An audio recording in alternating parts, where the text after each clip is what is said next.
Olá, eu sou Maria Vitória, sou estudante do segundo ano de informática do IFTA Campus Palmas e junto com a Ana Luísa e com a Julia Gabriela faço parte do grupo 8. O nosso capítulo ele é o Fora da Ordem Brasileira. Nosso capítulo ele vai abordar muito sobre assuntos econômicos, sobre desigualdade social e sobre a miséria, de certa forma, no caso aqui, acho que principalmente no Nordeste, né? Bom, a minha parte, ela é Armas da Fé. Eu queria começar falando sobre o cangaço. O cangaço ele surgiu no final do século XIX e início do século XX.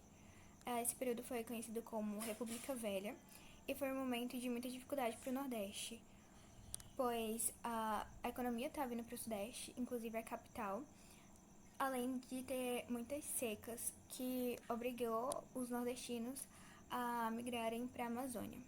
Os cangaceiros, eles eram tinha distintos cangaceiros, no caso, né? Tinha os que andavam em grupos armados. Eles assaltavam fazendas, assaltavam armazéns e davam comida para o povo, no caso. Também tinha os que eles trabalhavam para os coronéis ou para senhorios de fazendas.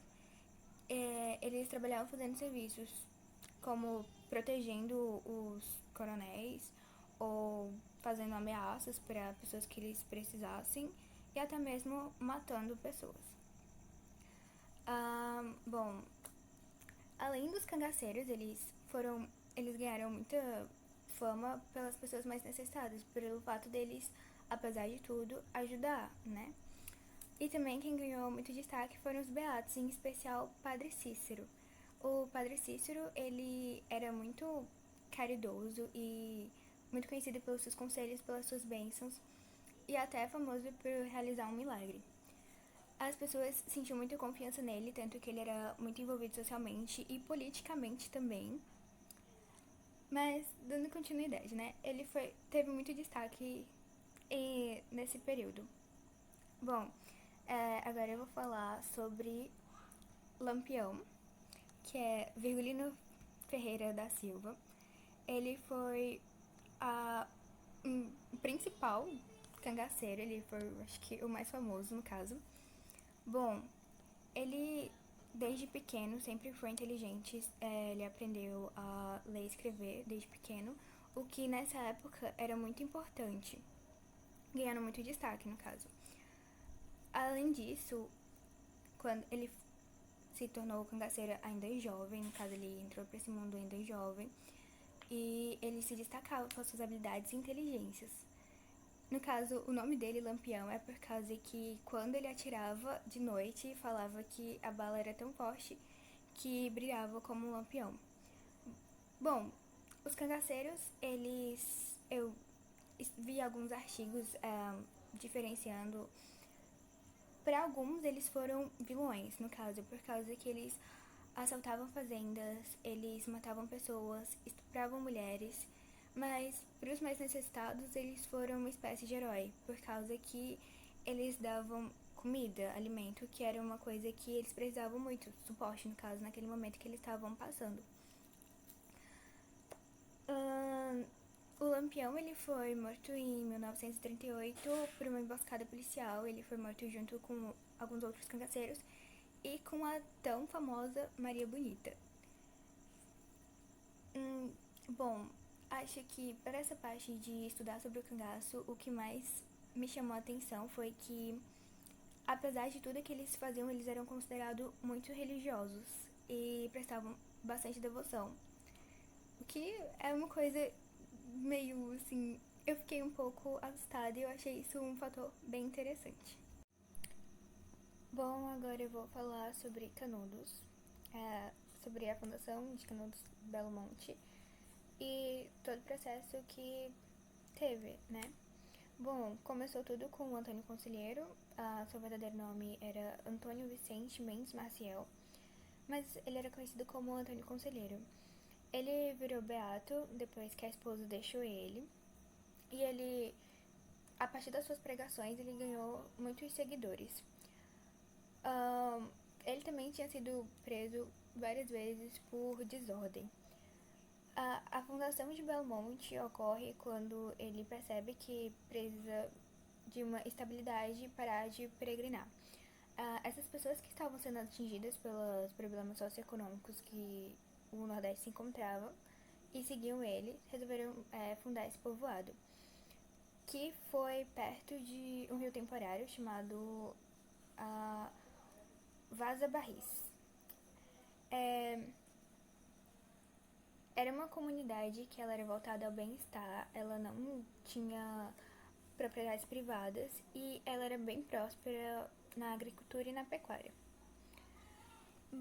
Canudos ficou conhecido como Canudos por causa da vegetação de canudos de pito, que era os inimigos, no caso de Canudos, apelidaram por causa disso e o nome meio que pegou. Eles não tinham rotação de dinheiro, no caso, e quando eles trocavam com cidades vizinhas, né, com a vizinhança deles, eles usavam o dinheiro e guardavam no fundo, que era para investir na igreja e na escola. Com isso, era uma comunidade que conseguia se basear sem precisar dos coronéis e a sociedade começou a se sentir ameaçada, no caso do governo, começou a se sentir ameaçado, o Estado e a igreja também, por causa que era uma comunidade muito grande. E aí, com essas ameaças, começam os combates. Bom, Canudos foi conhecida como a revolta mais popular no Brasil e ela teve 4 expedições. A primeira expedição ela foi fracassada e aumentou ainda mais o medo do governo dos estados, no caso, de enfrentar. Mas eles continuaram e mandaram a segunda expedição, que a segunda expedição ela foi com 600 homens armados e eles também foram derrotados. A terceira expedição ela foi com 1.200 homens. Eles foram fortemente armados. Além de serem derrotados, as armas deles foram pegas pelos moradores de Canudos e os principais líderes do exército foram mortos. E a mais tensa das expedições foi a quarta e última. Bom, a quarta e última, ela foi com mais 6.000 homens e a partir de um tempo, Antônio Conselheiro ele tinha morrido. E aí a comunidade já não vendo mais saída, resolveram se render.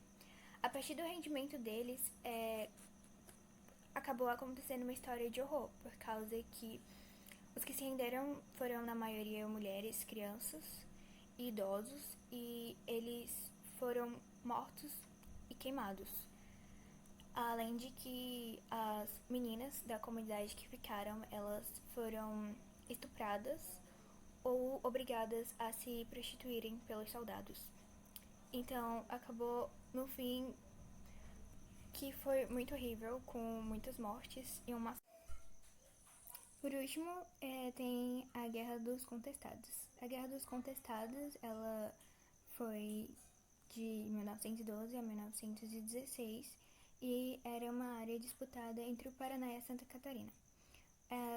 Em meio a essa área vivia sertanejos que estavam sem absolutamente nada, que depois de empresas deixarem eles foram negligenciados e acabaram desempregados e sem onde viver.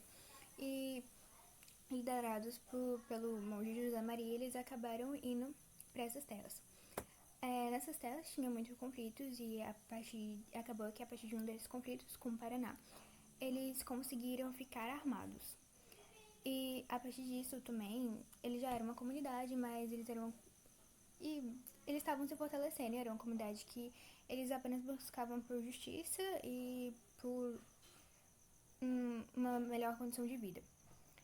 E só que o governo, ele se sentiu ameaçado, assim como se fosse a mesma coisa que aconteceu com Canudos. Então eles resolveram dar um fim naquilo, enviando aviões para bombardear. O que aconteceu, que realmente enviou para bombardear o próprio povo, né? E acabou terminando em mais um massacre sangrento. Foi isso. Obrigada. A indústria do café. Essa é uma pintura feita pelo Antônio Ferrigno, que retrata um cafezal, que é a fazenda de Santa Gertrudes, e está acontecendo uma colheita de café. Indústria do café e imigrantes. Por volta de 1870, começou a ter grande volume de imigrantes chegando em várias partes do mundo. Acredita-se que essa grande massa de imigrantes tenha ocorrido por causa da Revolução Industrial, porque antes várias pessoas trabalhavam numa fábrica para produzir o mesmo produto, na maioria das vezes. Então, grupos eram separados para poder produzir uma certa peça que iam juntando com as outras peças até formar o produto completo. Com a chegada do maquinário, muitas dessas pessoas perderam os empregos para as máquinas.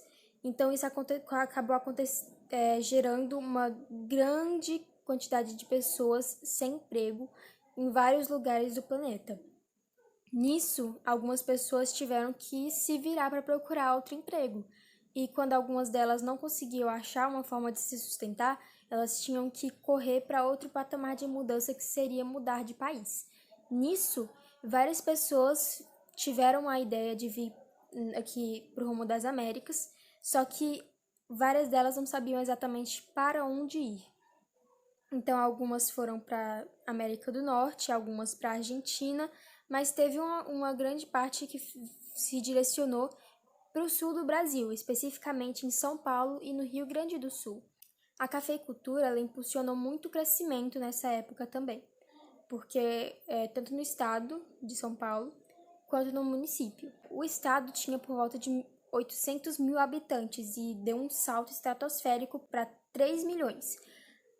E no município de São Paulo eram por volta de 23 mil e foi para 580 mil.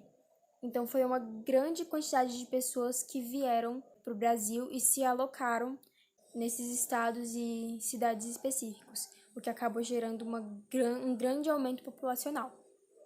Com isso, acabou que foi necessário ter mudanças também estruturais, porque não dava para receber tantas pessoas com as estruturas que a cidade e o estado de São Paulo tinham naquela época.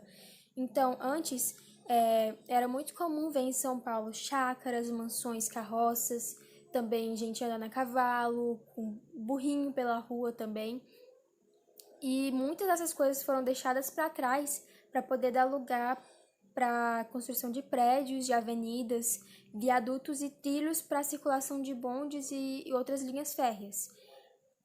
Além disso, muitos dos imigrantes nessa época, foi colocado aqui, que foram para bairros específicos, enquanto as pessoas mais ricas iam para bairros nobres. Por exemplo, o Brás e a Barra Funda, que foram os que eu ressaltei porque são muito conhecidos, eles ficaram praticamente cheios de imigrantes. Aqui é uma foto de uma carroça em frente à casa de Levi Pianos, de 1870, que eu achei interessante de colocar. E aqui é uma das mudanças que foram colocadas, né? Que essa aqui é a frente da estrada de ferro central do Brasil. Então, foi uma das linhas férreas criadas. O complexo cafeeiro e políticas econômicas. Na época de 1830, o café era o principal produto exportador. Então, tinham vários produtos que eram muito vendidos também para o mercado exterior, como o açúcar, o látex e alguns outros produtos, mas especificamente o café ele era colocado como principal, era o que gerava mais lucro e era o mais vendido. Além disso, ele também gerava muitas transformações, né, como a urbanização, ele gerou a modernização agrícola e industrial, além de ter trazido linhas férreas e melhoria de portos e estradas, e também a ampliação do mercado fundiário. Acontece que a melhoria nas linhas férreas e portos e estradas foi algo também, eu achei interessante de ressaltar, que foi colocado como necessário, porque eu coloquei aqui, achei um professor que fez um texto falando sobre esse mesmo assunto, o nome dele é Cláudio Fernandes, e ele também fala que isso a colocação de linhas férreas e de melhoras em portos e estradas foi para melhorar a movimentação do produto, do café. Então foram certas coisas que foram planejadas para melhorar a venda dos produtos.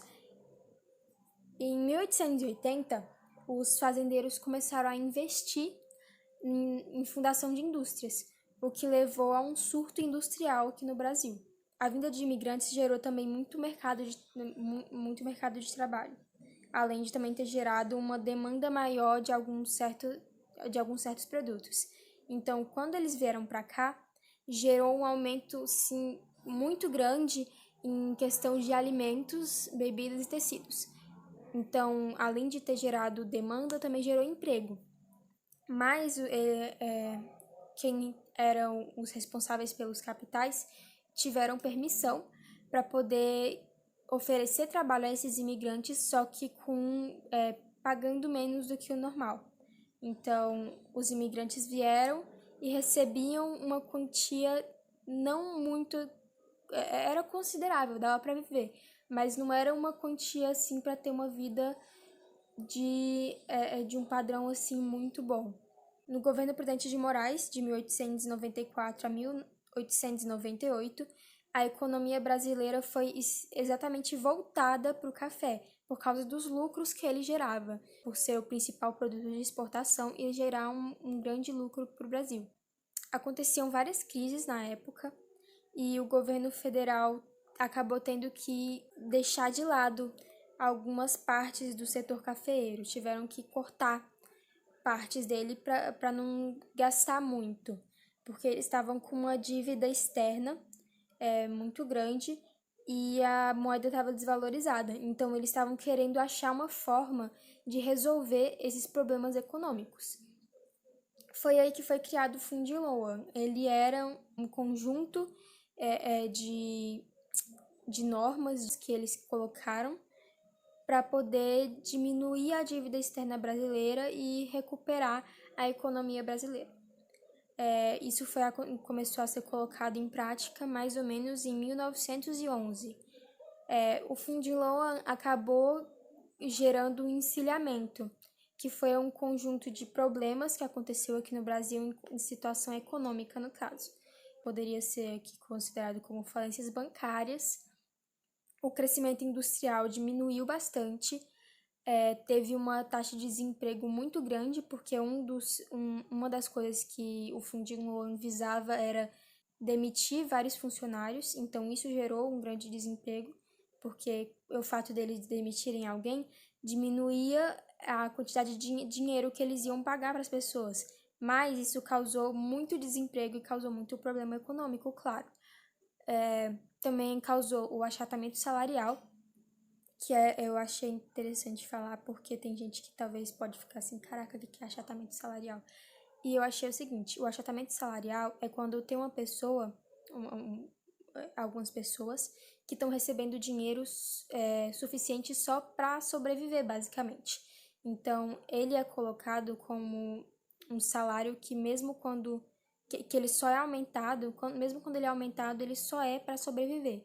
Tipo, teve uma inflação, então aquilo que eles utilizavam, o dinheiro que eles utilizavam para comprar o básico, não dá mais para comprar o básico.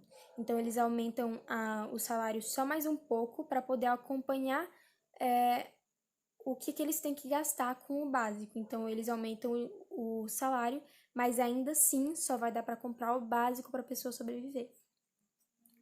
Além disso, o encilhamento também causou queda no padrão de vida dos operários e trabalhadores, por causa, por exemplo, do achatamento salarial.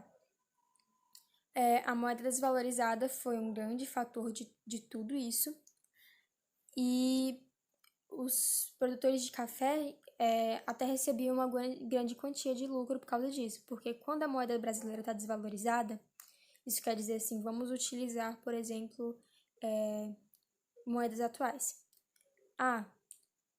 $1 dá R$5 ou mais ou menos. Então, quando a pessoa, por exemplo, vou vender um pacote de café por $2. Então, esse pacote de café eu vou vender por $2 pro pessoal, mas na hora que eu for trocar esses dólares por reais, eu vou ficar com R$10 ou mais, dependendo de como tá essa diferença de valores monetários na época. Então, quando ia trocar, que é a conversão cambial, o pessoal que era dono dos cafezais, os cafeicultores, e também o governo, todo o Brasil recebia, assim, teoricamente, uma grande quantia de dinheiro de renda. Então, eles achavam muito bom quando a moeda brasileira estava desvalorizada. E os cafeicultores ficaram muito irritados com a situação do Funding Loan, porque isso estava diminuindo os lucros deles.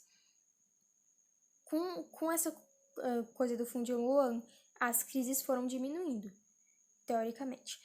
E com isso, o próprio governo às vezes desvalorizava a moeda com o objetivo de receber uma quantia a mais vinda do exterior. Que eles pegavam o café e vendiam e vinha mais dinheiro para cá. E às vezes o próprio governo fazia isso. Vou desvalorizar a moeda para poder conseguir vender o café por mais caro e conseguir mais dinheiro. Inclusive, aconteceu uma coisa chamada o Convênio de Taubaté, que foi uma junção de 3 governos que visava, basicamente, eles compravam grandes lotes de café e estocavam para poder vender em tempos de crise. E nesse tempo de crise, aí eles recebiam uma quantia muito mais alta de dinheiro pelo café do que em tempos normais, em que a economia estava boa. Mas o problema era que, mesmo com isso, o objetivo deles nunca foi distribuir essa renda. Então, era bem visto que não ia vir para o povo esse dinheiro que eles iam conseguir vendendo café em tempo de crise. E a classe operária vai a paraíso? Nessa parte, vamos começar falando sobre as condições que deram origem à revolta da vacina. Então, primeiramente, no Rio de Janeiro, o Rio de Janeiro estava sofrendo uma marca de 1 milhão de habitantes, o que era uma superpopulação para a época, já que não tinha nenhum saneamento básico, não tinha estrutura para armazenar esse tanto de gente. Muitas pessoas ficavam amontoadas em pequenas casas no centro, então a população mais pobre ficava amontoada no centro. Nessa quantidade de pessoas juntas, acabou dando mais condições para proliferação de doenças, como a cólera, a varíola, febre amarela e a peste bubônica, até mesmo disenteria. E peste bubônica, como vocês sabem, é uma doença da Idade Média, então voltou a peste bubônica para o começo do século XX. Nesse contexto, muitas pessoas já estavam reclamando, pessoas assim, da elite. Então o governo, como estava recebendo muitas reclamações da elite, resolveu proclamar novas medidas para melhorar as condições de vida na cidade. Então houve um espaçamento da cidade. Como que esse espaçamento ocorreu? O governo resolveu derrubar as casas e cortiças que as pessoas mais pobres ficavam no centro. Então isso abriu a cidade, deu mais espaço para novas construções e novas estruturas de saneamento básico. Isso foi bom para a cidade, mas para muitas pessoas foram ruim. As pessoas mais pobres tiveram que procurar abrigo em outro lugar, porque elas estavam sem casa, já que foram derrubadas para dar lugar ao espaço da cidade. Então, onde elas foram procurar lugar? Elas foram procurar lugar nos morros e nas periferias das cidades. Então, elas já estavam vivendo uma condição perigosa, porque foram se abrigar nos morros. E assim começou o surgimento das primeiras favelas. Nesse contexto em mente do espaçamento e do saneamento básico, faltava agora resolver a questão das doenças. O Rio de Janeiro estava sofrendo uma proliferação de epidemias absurda por causa das péssimas condições de vida. Então, o governo resolveu deixar um projeto para acabar com essas doenças para um médico cientista chamado Oswaldo Cruz. Então, ele já estava procurando arrumar. Ele tinha que resolver a varíola. A varíola, ela é preventiva. Então, dá para criar uma vacina para imunizar contra a varíola.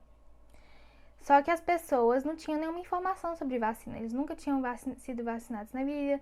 O governo não se esforçou para poder conscientizar a população sobre o que era a vacina e os benefícios dela. Então, o que aconteceu? As pessoas ficaram revoltadas com essa vacinação. E por causa disso, muitas não quiseram vacinar. Então, o que eles fizeram? Vacinação obrigatória. O que as pessoas ficaram mais revoltadas ainda, porque para eles era uma violação dos corpos. Eles já tinham sido expulsos do lugar que eles estavam e ainda assim já queriam violar seus próprios corpos, que era com a vacina. Então, o que aconteceu? As pessoas se juntaram para fazer manifestações contra a vacina. Essa foi a revolta da vacina. Revolta da Chibata de 1910. Nessa revolta, no período que ocorreu essa revolta, a Maria era uma instituição de elite que reproduzia a segregação e a escravidão. Por que representava isso? Porque todos os comandantes, almirantes de alta patente eram brancos, enquanto os marinheiros e marujos eram negros. Então já havia uma segregação racial e de poder entre brancos e negros. Por que a escravidão? Por causa das condições precárias que os marujos negros sofriam. Eles recebiam baixíssimos salários e, inclusive, castigos físicos quando eram indisciplinados. Então, um dos castigos físicos que eles receberam era palmatória e aprisionamento em solitárias à base de pão e água. E o mais alarmante eram que eles eram amarrados e chicoteados nas costas em torno de 25 a 30 vezes por causa da indisciplina. Então, eles já tinham bastante motivo para a revolta. Em 1910, o Brasil compra 2 navios encouraçados da Inglaterra, chamados de Minas Gerais e Bahia. Por causa disso, os marujos foram enviados para a Inglaterra para aprender o manuseio desses navios. Lá eles percebem a diferença de tratamento entre os nautas ingleses e os brasileiros. Os ingleses não recebiam a quantidade de castigo físico e a intensidade de castigo físico que os brasileiros recebiam. Inclusive, eles podiam até beber lá no navio.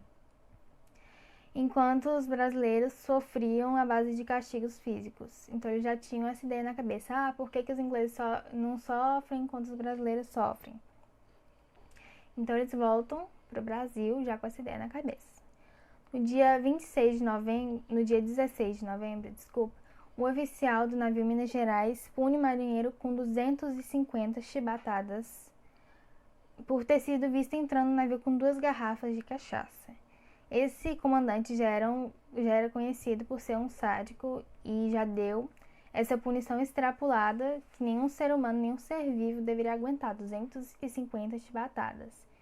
E por causa disso, a revolta eclode e esse oficial que castigou o marinheiro é morto pelos revoltosos. Então, liderados pelo almirante negro João Cândido, os marinheiros tomam controle dos encouraçados e circulam em volta da cidade de Rio de Janeiro, mirando os canhões para a cidade. Nisso, eles até atiraram e, infelizmente, 2 crianças morreram nesse confronto. No dia 26 de novembro, o governo dá anistia aos revoltados e suspende a punição por meio da chibata, o que foi uma vitória para os marinheiros. Porém, devido a outra revolta feita por fuzileiros navais que não tinha nada a ver com a revolta da chibata, alguns marinheiros foram expulsos e outros 18 foram presos. Nesses 18 que foram presos estava o almirante João Cândido e mais 17 dos fuzileiros dos marinheiros. Então, eles foram presos na Ilha das Cobras em uma cela solitária minúscula que cabiam por volta de 4 a 5 pessoas. Eles foram aprisionados lá acho que foi no dia 24 de dezembro. Só que antes deles chegarem lá, a cela tinha sido limpa com cal e água.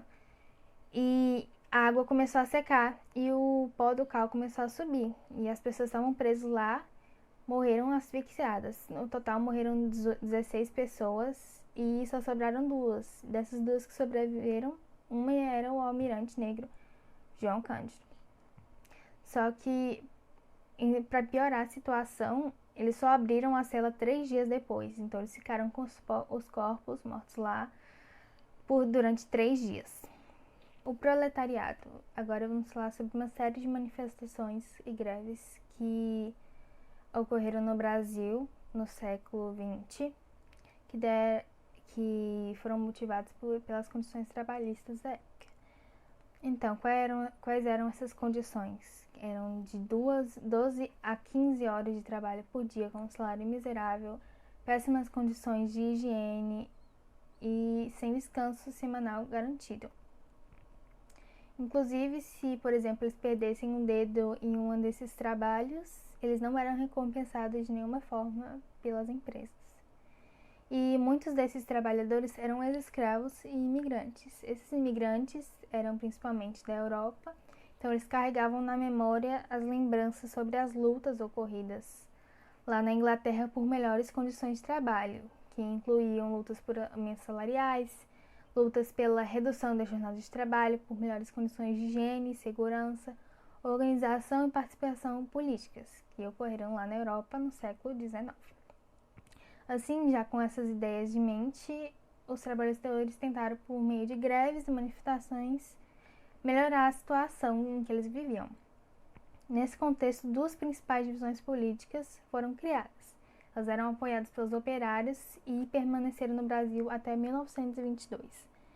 Essas duas principais divisões políticas eram o anarquismo e socialismo. E apesar de elas terem a mesma ideia na mente, que era melhores condições de vida para o proletariado, para os socialistas, além da organização sindical, era necessário organizar a classe operária em partidos políticos e lutar pelo direito à participação das eleições, enquanto para os anarquistas, que se recusavam a tomar parte de qualquer organismo institucional da sociedade burguesa.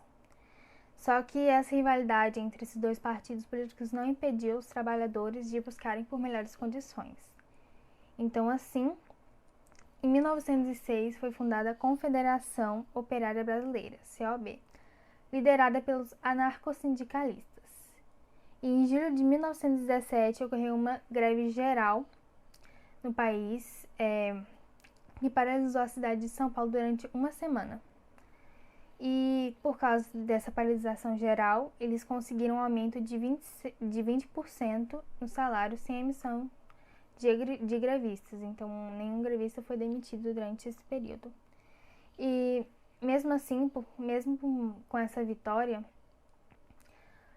as reivindicações sociais no Brasil continuaram a ser tratadas como caso de polícia e não de política. Então, muitos líderes eram presos e colocados nas listas negras da polícia. E centenas de operários estrangeiros foram expulsos do país porque disseram que eles que colocaram essas ideias na cabeça dos operários.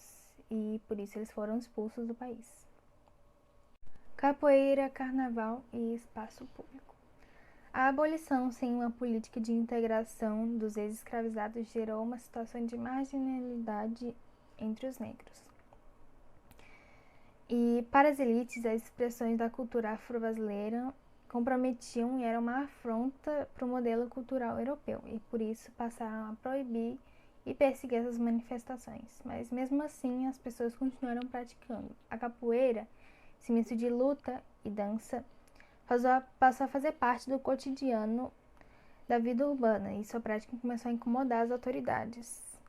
E mesmo com milhares de praticantes no final do século XIX, a capoeira era considerada prática de criminosos, vadios e desocupados, chegando até mesmo a ser sujeita à prisão. No entanto, quando a capoeira começou a ser praticada também pelos brancos, ela já ganhou uma outra nomeação. Era uma prática saudável como ginástica, fazendo a expressão sair da rua, e começou a ser ensinada em academias. A população negra agrupava-se em cômodos e porões de casas no centro. E é nesse ambiente que a diversidade aflora. Grupos de afoxés, embaixadas, congadas, frevos, capoeiras, grupo de baianas ganhavam representatividade sob a forma de carnaval e do samba. E em 1840 já havia uma divisão das comemorações do carnaval. Enquanto a alta elite branca se divertia em salões ornamentados, a população comum faziam brincadeiras populares. No carnaval, as novas avenidas do Rio de Janeiro eram tomadas por desfiles de foliões em automóveis abertos. O corso, como era chamado, era saudado por confetes, serpentinas e lança-perfumes. E por causa disso, começou a haver uma batalha pelo espaço público. Era uma batalha mesmo, não era batalha de confetes, serpentinas, etc. E àquela altura os sambas já se formaram no morro. Em 1917 era composta a música Pelo Telefone de Donga, o primeiro samba gravado. Em 1928, no bairro do Estácio, jovens sambistas fundaram a escola de samba, Deixa Falar. E era um cortejo bem comportado, porque assim as autoridades não iriam se incomodar. Então, para ganhar confiança e respeito das autoridades, eles se vestiam bem e ficaram bem organizados. E assim finalizamos nosso vídeo. Muito obrigada pelo seu tempo e atenção. Se quiser tirar alguma dúvida, pode ver nas informações de contato. E aqui temos uma citação que remete ao conteúdo citado, que a insatisfação é o primeiro passo para o progresso de um homem ou de uma nação, de Oscar Wilde.